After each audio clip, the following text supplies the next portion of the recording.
Bismillahirrahmanirrahim. Assalamualaikum warahmatullahi wabarakatuh. Alhamdulillah, nahmaduhu wa nasta'inuhu wa nastaghfiruhu wa nastahdihi wa na'udzu billahi min shururi anfusina wa min sayyiati a'malina. May yahdihillahu fala mudilla lahu wa may yudlil fala hadiya lahu. Asyhadu an la ilaha illallah wahdahu la syarika lahu wa asyhadu anna Muhammadan 'abduhu wa rasuluh sallallahu alaihi wa ala alihi wasallam ala nabiyyi ba'da amma ba'd. Khotul iman jemaah salat maghrib yang dimuliakan Allah Subhanahu wa taala, dan juga insyaallah salat isya, tentang istiqomah dalam rangka untuk mawas diri agar tidak masuk dalam jebakan istidraj.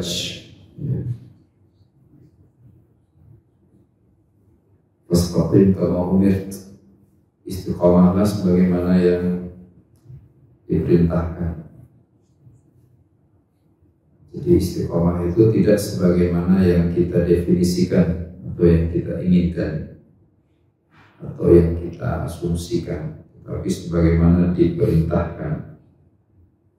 Maka orang istiqomah adalah orang yang berada dalam perintah Allah, kondisinya berada dalam perintah Allah. Apresiasinya cukup besar.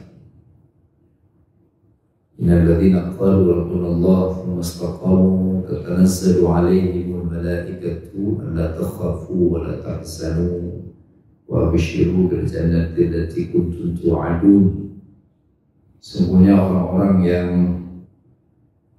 mengatakan Rabb kami adalah Allah, kemudian mereka istiqomah, maka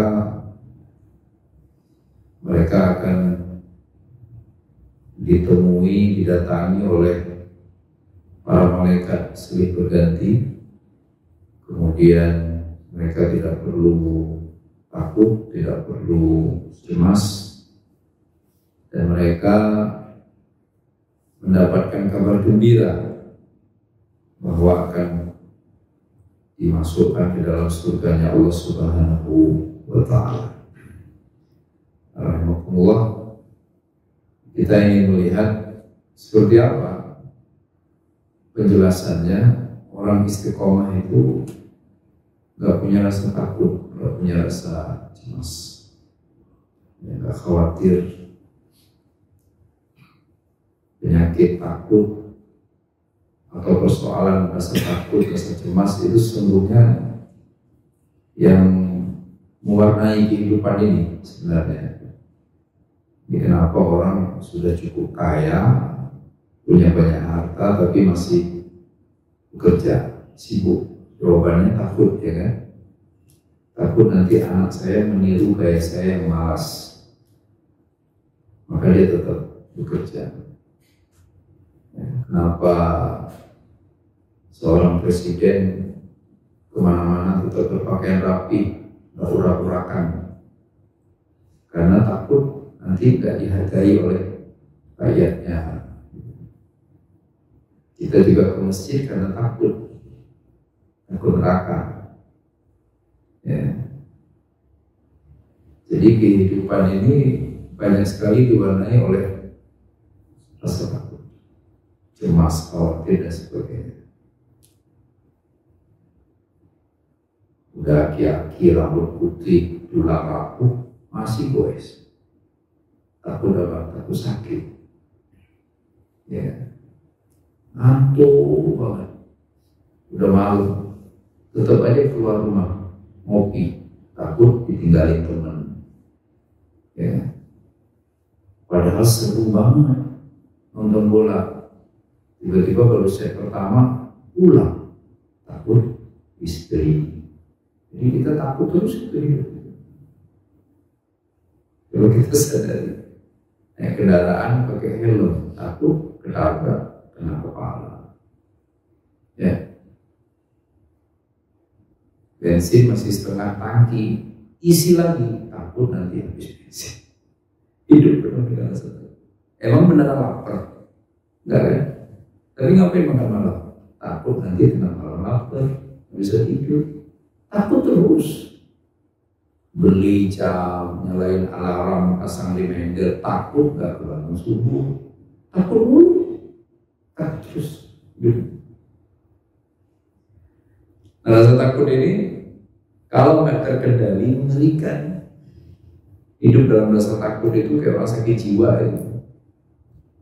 Kalau dia memuncak, dia merusak. Tapi kalau ia terkendali, dia memberikan kebahagiaan. Nah, sekarang Allah turunkan ayat dalam Al-Quran, tiba-tiba ada satu fitur ketaatan.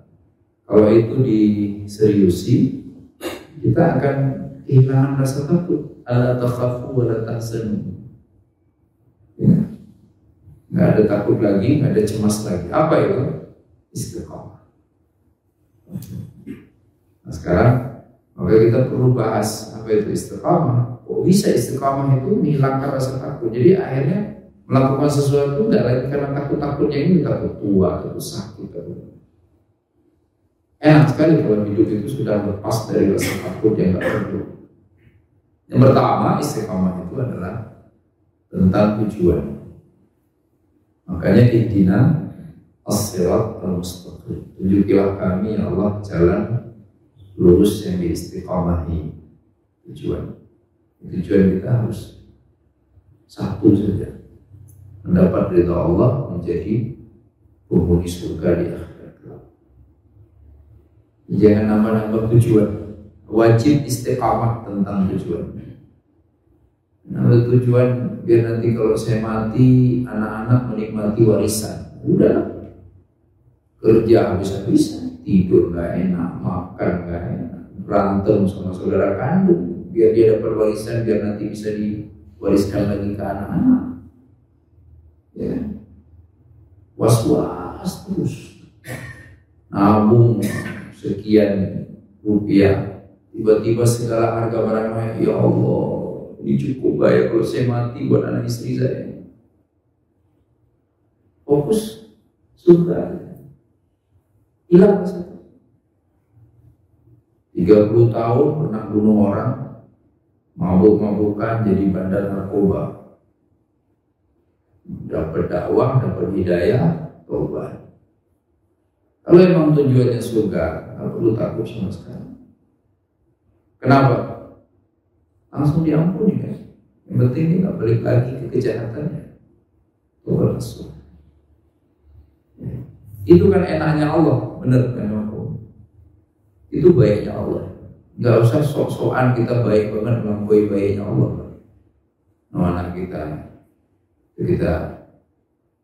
tiba-tiba dia dikit-dikit, ayah maaf ya ayah, aku hari ini polos. Ya besoknya lagi ya, besoknya polos lagi, pulang dia minta maaf lagi, ayah maaf ya hari ini polos lagi. Kan ayah bilang kemarin jangan polos lagi. Ya, tapi kan aku minta maaf ya. Oke, besok jangan lagi ya. Besok pulang lagi, bolos lagi. Gimana? Masih baik nggak kemananya? Masih terima nggak permintaan maafnya? Coba jawab jujur. Mulai panik kan? Tapi belum mukul sih. Tapi 3 hari dia bolos terus dan minta maaf terus. Hari keempat, hari kelima, hari keenam, gimana? Wa ma kana Allahu mu'adzibahum wa hum yastaghfirun. Jadi kita kalah jauh sama baiknya Allah. Sekeren apapun kita sebagai orang tua. Kenapa? Sementara Allah nggak menyoal salah kita. Apa yang disoal sama Allah? Minta maafnya. Minta maaf nggak? Itu aja Allah mau. Istighfar. Allah nggak akan menghukumi selama engkau minta ampun. Istighfar. Itu aja yang diminta sama Allah. Emang ada ayat yang berbunyi Allah tidak akan memaafkan kalau engkau mengulangi? Coba Pak, ada nggak ayat itu? Silahkan ulang seenak hatimu. Kira-kira begitu. Yang penting engkau tidak lupa minta maaf, istighfar. Maka aku memaafkan. Kan Allah yang ngomong, kan diskusi. Ya bani Adam, innakum tukhti'una bil-laili wan-nahar. Wa ana aghfiru dzunuba jami'a fastaghfiruni aghfir lakum. Ada, kalian akan terus salah siang dan malam. Dan aku mengampuni semua kesalahan. Karena itu, minta ampunlah kepadaku. Bukan karena itu jangan ulangi kesalahanmu. Allah tahu kita salah terus. Sekarang saya tanya, sanggup gak begitu sama anak? Sebulan dia bolos, tiap kali pulang, ayah maaf ya ayah, bolos lagi hari ini ayah. Gila gitu misalnya kan? Iya, atau kita banting itu anak ini. Kayak Allah subhanahu. Ya jadi hati-hati merasa saya orang tua super keren itu hati-hati sekali. Dibandingin Allah kita nggak ada apa-apanya. Nah, kenapa kita bahas itu? Karena istiqamah itu membuat kita tentram. Agar kita fokus, karena kita fokus pada tujuan surga, maka nggak soal apa yang terjadi. Kita nggak panik, hilang rasa takut, hilang rasa cemas. Ya. Benar nggak? Sudah ya. Kehilangan. Kenapa orang kehilangan itu merasa berduka? Kenapa Bapak? Karena dia merasa barang yang hilang nggak bisa balik lagi kan? Soalnya hilang HP, aduh hilang, nggak bisa balik lagi. Bayangkan kalau tujuannya surga, maka kehilangannya dialihkan menjadi sesuatu yang bisa dibalikin. Ada nggak sesuatu yang hilang bisa dibalikin lagi, Pak? Ada nggak, Pak? Ada.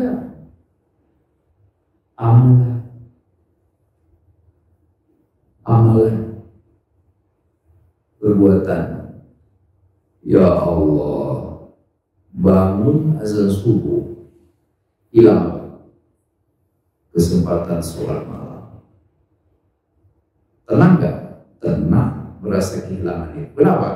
Karena masih bisa di-replace besok, insya Allah.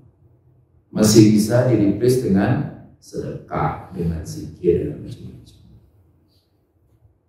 Orang yang merasa kehilangan amalan, itulah orang yang istiqamah dengan tujuan surganya. Begitu kita nggak istiqamah dengan tujuan surga, giliran amalan yang hilang, dia nggak merasa apa-apa.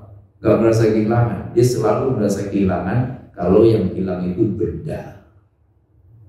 Manusia meninggal merasa kehilangan karena nggak bisa balik lagi. Kendaraan, HP atau apapun.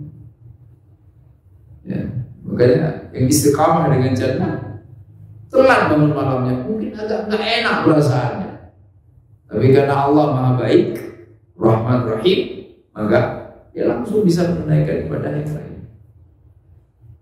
Yang kedua, istiqamah dengan cara, manhaj, metodologi yang diajarkan oleh Rasulullah SAW, yang dipraktekkan oleh para sahabat Nabi. Ya, metodologi Islam. Kenapa orang menggunakan istilah manhaj? Karena nggak bisa kita plek ikut Nabi, bisa. Ini kalau plek ikut Nabi ini udah salah semua nih. Nggak ada masjid begini zaman Nabi kan, lantainya tanah, apalagi atapnya pelepah kurma, berlubang, bisa lihat langit. Baru dindingnya aja batu, nggak ada AC, nggak ada pendingin ruangan, nggak ada lampu. Udah nggak ikut Nabi sama sekali. Nih tahu nih kalau plek 100% ikut Nabi, kita bukan umat Islam namanya sekarang. Karena model begini nggak ada zaman Nabi. Masjidnya seperti itu. Tapi kan kita ikut manhaj, metodologinya Nabi. Kita pelajari apa sih metodologinya. Ada lokasi yang disahkan, dibatasi, disepakati, diumumkan sebagai lokasi masjid. Titik. Perkara bentuk terserah. Ya, jadi nyaman dari masjid. Itu begitu hidup kita. Jadi nggak ada rasa takut sama sekali, nggak ada gelisahan. Masjid datang, ini masjid nggak ada pendingin ruangan, nggak ada karpet berdebu, tapi kita lihat di luar tertulis masjid. Orang istiqamah bahagia dia masuk masjid begitu. Kotor, berdebu, nggak ada dinding, nggak ada karpet. Kenapa? Karena itu sah jadi masjid. Istiqamah dengan manhaj, nggak soal. Oh pengen bersih, saya aja yang bersih. Mana ada zaman Nabi berbuat? Pernah dengar nggak? Oh, Pak. Ada Masjid Nabawi zaman Nabi ada toilet? Nggak ada. Ada Masjid Nabawi zaman Nabi ada tempat wudhu? Nggak ada. Lah kalau yang nggak istiqamah, begitu dia mau sholat, dia lihat masjid, nggak enak suasananya, gelisah hidupnya, khauf, takut dia. Saya pengen sholat, tapi masjidnya begitu ya. Dia lupa membayangkan metodologi masjid yang semuanya. Intinya disepakati, dibatasi, diumumkan bahwa ini masjid. Udah, jadi itu masjid. Jadi bahkan ulama itu mengatakan misalnya Pak, kita baru ada duit beli lapangan bola misalnya, tanah lapang. Mau bangun masjid, tapi duitnya nggak kumpul, baru mau beli tanah doang. Ya udah, patok aja. Ini ya batas masjid kita ya. Nggak ada dinding, nggak ada atap, sah nggak? Sah. Bisa tahiyatul masjid? Bisa. Bisa khutbah? Bisa. Lah mimbar nggak ada? Nggak apa-apa. Yang penting hati naikkan, taruh batu aja. Dia naik agak tinggi biar kelihatan sama semua jemaah. Udah sah. Seringan itu kalau kita kembali lagi ke nomor 1. Nggak ada jalan menuju surga itu yang nggak bisa ditempuh oleh orang-orang tertentu dengan keadaan-keadaan tertentu, itu nggak ada. Karena agama ini rahmatan lil alamin. Seterjepit apapun, seterbatas apapun kondisi kita, pasti bisa menempuh jalan itu. Hanya ia penuh dengan cobaan dan tantangan. Ini tentang manhaj, ya kan, metodologi. Kita kan bapak-bapak, hampir semua suami kan ya. Saya tanya jujur Pak, kalau saya dijawab itu istri di rumah solehah banget nggak? Enggak juga kan? Ya sama kayak kita, nggak soleh amat juga kan? Ya. Nah pertanyaannya, kenapa bapak-bapak masih baik sama istrinya? Kenapa masih pulang ke rumah?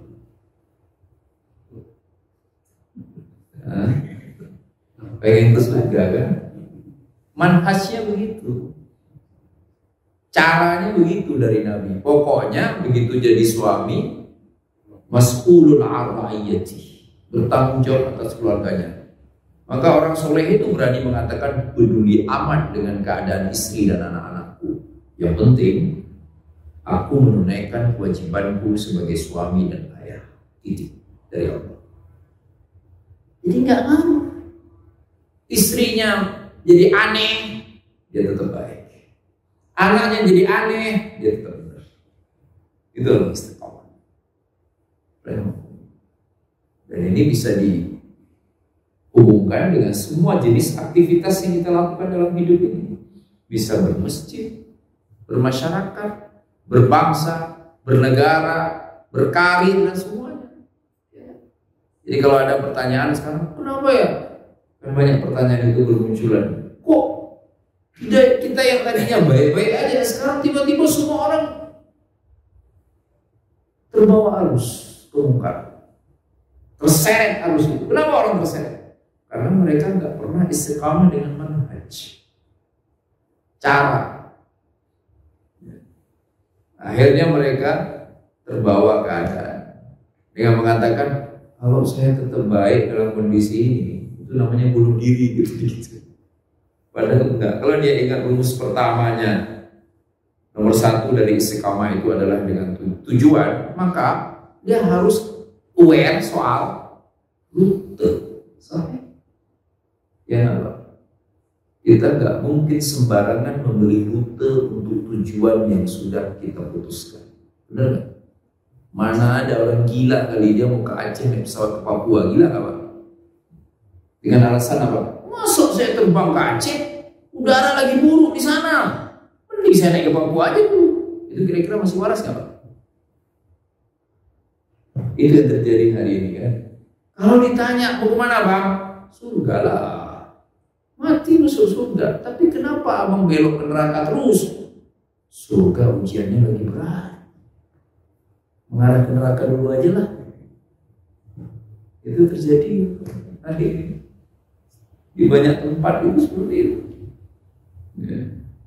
Dia orang lupa dengan nomor satu, istiqamah nomor satunya dengan tujuan. Akhirnya dia melegalkan semua cara. Caranya udah pasti nggak menuju surga lagi, menuju neraka. Nah, tujuannya cuma satu, maka caranya juga cuma satu sebenarnya, mengikuti apa yang diwariskan oleh metodologi yang diwariskan oleh Rasulullah SAW. Dan metodologi itu tidak pernah sempit, namanya aja metode, cara. Ada banyak cara, yang penting Allah ridho, Nabi ridho. Maka harusnya Bapak, misalnya kita ambil sampel keadaan keluarga aja. Idealnya kalau memang si ayah rajin ke masjid, oke lah rumah hancur, tapi masih ada yang benar, yaitu ayah.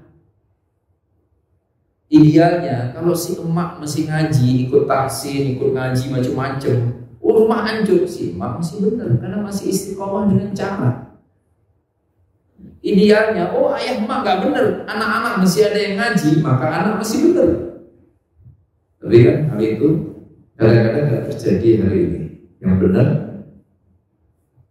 terbawa arus. Akhirnya semuanya jadi gak benar. Gara-gara gak ada istiqomah dengan cara. Ya.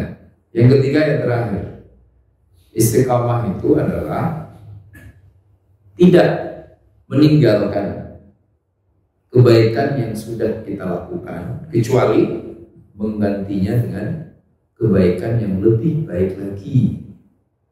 Itu istiqomah. Sebagaimana dulu Nabi pernah menasihati Ibnu Umar, ya, Abdullah bin Umar, kamu jangan kayak si fulan. Dulu dia sholat malam, sekarang ia meninggalkan sholat malam. Jadi boleh nggak kita ninggalin sebuah kebaikan? Boleh, kalau memang ada kebaikan yang lain yang lebih baik lagi. Contoh yang paling sering disampaikan, sholat sunnah. Sholat sunnah di rumah. Mak pulang, assalamualaikum nak. Jawab mak apa lanjut sholat? Jawab mak dong, pahalanya lebih gede. Ya kan? Itu sunnah. Berbakti ke orang tua wajib. Maka batalkan sholat, jawab maknya, waalaikumsalam mak, bukain pintu buat mak. Itu namanya istiqomah. Dia tinggalkan kebaikan demi kebaikan yang lebih besar lagi. Nah, yang terjadi sekarang, dia tinggalkan kebaikan demi keburukan, berarti nggak istiqomah. Ya. Jadi saudaraku yang dimuliakan Allah SWT, inilah 3 hal yang hari ini perlu kita seriusi agar kita nggak hidup dalam rasa takut. Ya. Ini yang paling nggak enak Bapak. Ketemu beberapa orang saudara-saudara kita, begitu ketemu itu kegelisahannya keren, tetapi responnya negatif sekali, melempar kesalahan pada orang lain. Itu saya sering ngalamin itu Bapak. Silaturahim, kita diajak ngobrol serius, Ustaz tahu kan, Ustaz ngapain aja, ini tanggung jawab Ustaz harus bergerak. Widih, seolah-olah kita udah di neraka, padahal kita masih hidup. Ya. Kalau tujuannya tetap surga, maka nggak soal kan kita hidup dalam keadaan apapun. Justru makin buruk suatu keadaan, makin besar peluang amal. Soalnya enggak? Ya. Yang penting jangan lupa tujuan surganya, jangan lupa caranya. Ya. Yang terjadi sekarang tujuannya dilupakan, caranya akhirnya nggak lagi ditempuh, atau seolah-olah komitmen dengan tujuan saya pengen masuk surga. Emang ada orang nggak pengen masuk surga, tapi dia menempuh rute yang berlawanan dengan lokasi surga, akhirnya nggak pernah sampai pada tujuannya. Saudaraku yang dimuliakan Allah SWT, kenapa ini jadi sangat penting khususnya pada hari-hari ini untuk mewaspadai terperangkapnya kita di dalam perangkap angsuran azab. Itu bahasa Qur'annya istidraj.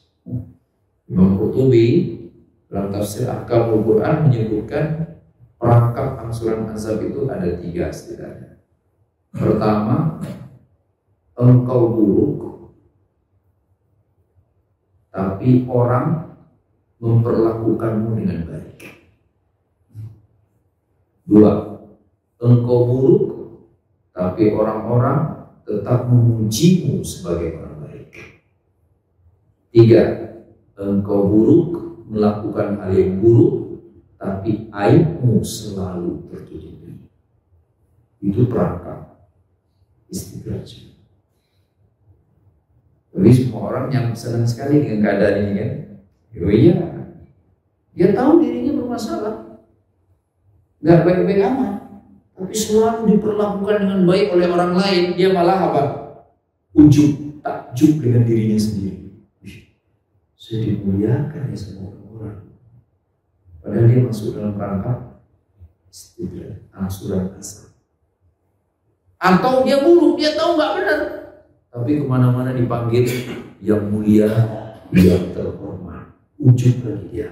Wah, orang tetap memujiku walaupun aku berbohong, walaupun aku sebenarnya gagal total. Yang ketiga, dia terang-terangan padahal dia tahu persis, dia sadar melakukan kesalahan. Tapi semua kesalahan-kesalahannya, semua aibnya tertutupi, nggak ada yang terbongkar. Akhirnya dia merasa apa? Dia adalah manusia mulia di mata orang lain. Itu perangkapnya Bapak. Maka kita cek diri kita masing-masing. Yang paling keren apa? Cara mengatasinya. Kalau kita langsung sadar merasa nggak pantas dimuliakan, ya Allah. Banyak dosaku ya. Kenapa semua orang memperlakukan aku dengan baik? Harusnya begitu. Itu baru nggak masuk perangkap. Tapi yang terjadi nggak gitu kan? Dia cerita ke orang-orang. Saya nggak nyangka orang-orang memuliakan saya padahal saya tamat sekolah aja enggak, ijazah juga palsu. Misalnya. Ada lagi orang semua muji, padahal nggak menghasilkan apapun. Akhirnya lupa diri. Ternyata saya aja yang salah sangka tentang diri saya selama ini. Faktanya orang-orang memuji saya melakukan banyak hal, walaupun saya nggak melakukan apapun. Berarti saya keren. Masuk perangkap. Maka 3 respon yang tepat menghadapi risiko terperangkap dalam istidraj. Ini yang ngomong bukan saya, Bapak yang baca tafsir aja Pak. 3 hal yang tepat. Kalau diperlakukan dengan baik, ingat, apakah kita sudah memperlakukan Allah dengan baik? Kalau belum, berarti itu perangkap. Kita sama Allah seenaknya, sholat gak khusyuk, sholat buru-buru, baca Quran jarang, zikir gak ada. Tapi kalau ketemu orang punya Ustaz, silakan Ustaz duduk di depan. Itu bahaya. Kita langsung istighfar. Jangan nyaman menerima keadaan itu. Ya Allah, ini istidraj saya. Atau yang kedua kemudian, kita gak benar, tapi orang terus muji. Kemana-mana kita dipuji, yang terhormat, yang mulia, yang terhormat, yang mulia, yang terhormat, yang mulia. Padahal dia baru saja memanipulasi keputusan hukum. Tapi dia tetap dipanggil yang terhormat dan yang mulia. Harusnya kalau dia sadar, dia istighfar, ya Allah, ya Allah, ya Allah. Jangan kau masukkan aku dalam perangkap ini ya Allah. Yang ketiga, rahimahullah, tertutupi. Kita semua punya aib nih. Ada yang aib kita itu besar, tapi kok orang gak ada yang tahu, orang gak ngerti, orang gak tahu aib. Jangan buru-buru merasa nyaman. Jangan-jangan udah masuk dalam perangkap istidraj. Malulah sama Allah, ya Allah. Di saudaraku yang digunakan Allah SWT, bukti bahwa kita tidak masuk dalam perangkap istidraj, kita justru apa? 3 ya. Gelisah kalau diperlakukan dengan baik, gelisah kalau dipuji, gelisah kalau tertutup aib. Itu gelisah kita malah. Itu baru namanya kita nggak masuk perangkap angsuran asal. Namun jika yang terjadi sebaliknya, kita happy banget diperlakukan dengan baik, happy banget dipuja-puji, happy banget aib tertutupi, berarti kita sudah sah masuk dalam perangkap asal. Nah, kemudian kaitannya dengan istiqamah tema di awal, maka beristiqamahlah agar gak masuk dalam perangkap itu. Peduli amat dengan pujian, emang kalau dipuji saya bisa masuk surga? Gak ada kan? Akhirnya kita gak terlalu happy dengan pujian, karena kita istiqamah dengan tujuan surga. Ada dalilnya Bapak? Manusia yang masuk surga yang paling banyak dipuji di muka bumi. Ada pernah dengar dalil itu kan? Gak ada kan? Manusia yang akan masuk surga adalah mereka yang selalu diperlakukan dengan baik oleh orang lain. Pernah dengar itu? Enggak. Manusia yang akan masuk surga adalah manusia yang aibnya selalu tertutupi di dunia ini. Enggak ada dalilnya itu. Nah, kalau kita istiqamah dengan surga, diperlakukan dengan baik, nggak membuat kita happy, biasa aja. Kita justru muhasabah. Dipuji, kita justru muhasabah. Aib tertutupi, justru kita muhasabah. Harusnya kan orang yang tujuannya surga, begitu aibnya tertutupi, dia langsung sadar bahwa Allah sedang mengingatkannya untuk segera bertobat agar aibnya tidak perlu diketahui oleh orang lain. Gitu ya. Rahimakumullah, kajian kita maghrib jelang isya pada hari ini. Mudah-mudahan Allah SWT memberikan kekuatan untuk kita semuanya agar istiqamah tujuan, istiqamah cara, dan istiqamah untuk selalu mereplace kebaikan dengan kebaikan yang lebih baik lagi, agar kita terhindar dari perangkap azab, yaitu diperlakukan dengan baik, dipuji, dan tertutupi aib. Demikian kajian kita pada hari ini. Semoga ada manfaatnya buat kita bersama. Sebelum diakhiri, masih ada berapa menit? Ada pertanyaan? Kalau ada pertanyaan.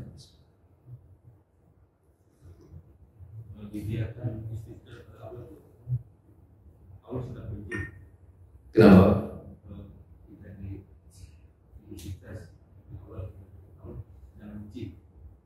Oh, kenapa kita di istidraj?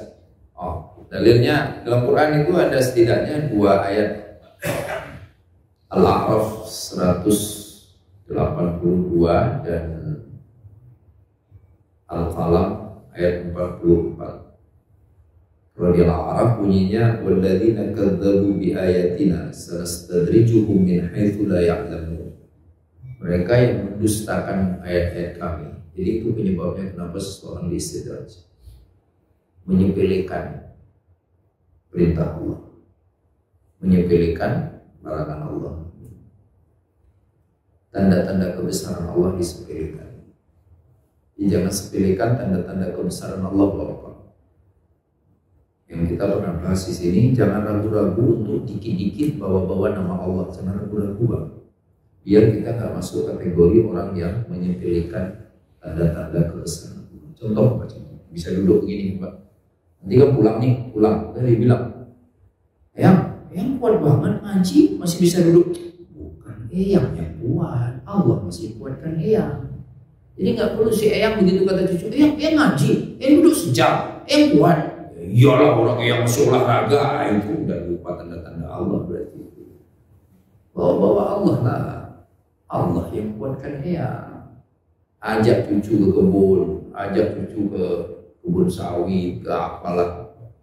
Masya Allah, Eyang banyak duitnya. Bukan, ini Allah nitipin sama Eyang. Rezeki itu udah digariskan. Kalaupun Eyang tidur gak gerak-gerak, kalau kata Allah dapat duit banyak, dapat duit banyak. Gitu. Jadi bukan hebat Eyang, bukan. Berani ngomong gitu. Itu tanda-tanda kebesaran Allah. Sebut aja terus, bawa-bawa nama Allah terus. Bang Haji, istrinya masih muda, masih cakep, padahal kan udah nenek-nenek. Allah yang bikin istriku masih cakep, begitu harusnya. Jangan kemudian kata si Bang Haji, ya iyalah, istri biayai perawatan. Itu si Bang Haji sombong namanya, ya kan? bawa-bawa Allah. Itu caranya. Biar nggak masuk perangkap. Itu jawabannya. Ada lagi bapak-bapak? Pertanyaan yang lain silakan. Ini kayak kopi ini kan, enak sekali. Kadang orang kalau bikin kopi enak, begitu kita bilang, bagus, kopinya mantap, langsung dia sebut apa? Kebunnya, langsung dia ini, saya ada sertifikat barista. Ngapain? Jawab dulu, Allah dulu jawab. Biasa aja, ini Allah dari Allah. Allah yang bikin enak, bukan saya. Baru begitu dipaksa, ceritain dulu, belajar di mana? Iya, Allah sih Allah, baru kita cerita. Ya kan? Nyebut Allah saja dulu. Kadang-kadang termasuk sampai DKM kadang begitu juga kan? Datang orang ke pengurus DKM, wih, masjidnya luar biasa ini. Ya, kita memang punya rencana, planning, kita baguskan masjid ini. Sombong DKM-nya. Harusnya dia jawab apa? Allah, kami nggak ngapa-ngapain, Allah yang baguskan, Allah yang takdirkan masjid ini bagus. Gitu aja. Baru ditanya terus, baru dijawab. Iya sih, Allah hidayahi kami sehingga kami berplanning, sering berapat, sering duduk rembuk, gitu. Bawa Allah dulu. Kalau enggak, pasti diistidraj. Habis kita kalau diistidraj. Ya kan? Maka mudah. Bagus nih pertanyaan Ustaz Aris ini. Mudah kita untuk lihat orang ini udah masuk perangkap belum? Lihat aja, di mulutnya sering nyebut Allah. Boleh saja dia orang berhasil atau tidak berhasil dari sisi duniawi. Selama di mulutnya jarang sekali atau enggak pernah terdengar ini karena Allah, ini atas bantuan Allah, ini karena tolong, udah pasti itu orang masuk itizal. Maka di Republik tercinta ini, Bapak-bapak, jujur saja, siapa para pahlawan, para pejuang, para pengurus bangsa, para bapak bangsa yang gak masuk korban perangkap istilah para pendiri bangsa ini? Benar gak? Bapak-bapak masih hafal kan pembukaan Undang-Undang Dasar? Apa kalimat pertama di paragraf pertamanya? Masya Allah, keren gak? Super keren kan? Iya, itu tandanya mereka gak ada yang masuk dalam perangkap istilah. Maka mereka akhir hayat hidupnya jarang sekali yang berakhir tragis, bener gak? Jarang kan? Ada sih, bisa hitung jari lah, dari sekian ratus mereka itu jari paling satu orang. Di sisanya berakhir mulia semua, berakhir mulia. Muhammad Nasir dan semua, kenangan tentang mereka kenangan mulia semua. Kenapa? Mereka nggak lupa bahwa ini adalah anugerah dari Allah. Padahal jelas-jelas berdarah-darah itu kan Pak. Lah sekarang darahnya nggak ada, cuma ada sirup aja kan, nggak berdarah-darah, nggak ada ngapa-ngapain. Tapi kalau ngomong, ini sesuai dengan rencana kita, ini sesuai dengan ketuk palu di awal acara, ini sesuai pemasangan tiang panjang pertama. Masya Allah, sombongnya, tunggu aja, pada berakhir tragis semua kan? Iya. Sekarang kebalikannya, kalau dulu mungkin 1% saja dari para pejuang pendiri bangsa itu yang sejarah ending hidupnya itu agak gak enak dibaca. Sekarang kebalikannya, cuma 1% yang endingnya enak dibaca kan, sisanya itu mengerikan. Kenapa? Mereka rata-rata masuk dalam perangkap istidraj. Kita juga begitu ke anak, istri, harus bawa kita lah. Ini ajarin juga mak-mak kita, khususnya istri kita. Yang kadang-kadang ibu-ibu itu sama juga, karena mungkin gak ngaji, gak suruh ngaji. Dia kalau itu kan, emang kalau ibu gak masak, ibu gak didik kamu bisa jadi orang. Wih, kalau anaknya jamaah sini langsung dijawab itu, Bu, aku hamba Allah. Tapi jadi anak durhaka kalau begitu kan. Ya harusnya mau segitunya lah mak-mak itu kan. Ya ngomong aja sama anaknya, nah, alhamdulillah Allah beri anak soleh kayak kamu. Semoga kamu jadi anak yang berbakti, anak yang baik. Baru nanti, enggak mak, ini kan mak yang rajin. Mulai lagi. Cukup ya, rahimahullah. Semoga ada manfaatnya buat kita bersama. Mohon maaf jika ada kesalahan. Kita tutup dengan kafaratul majelis. Subhanallah wa bihamdika, asyhadu an la ilaha illa anta, astaghfiruka wa atubu ilaik. Billahi taufiq wal hidayah. Wassalamualaikum warahmatullahi wabarakatuh. Waalaikumsalam.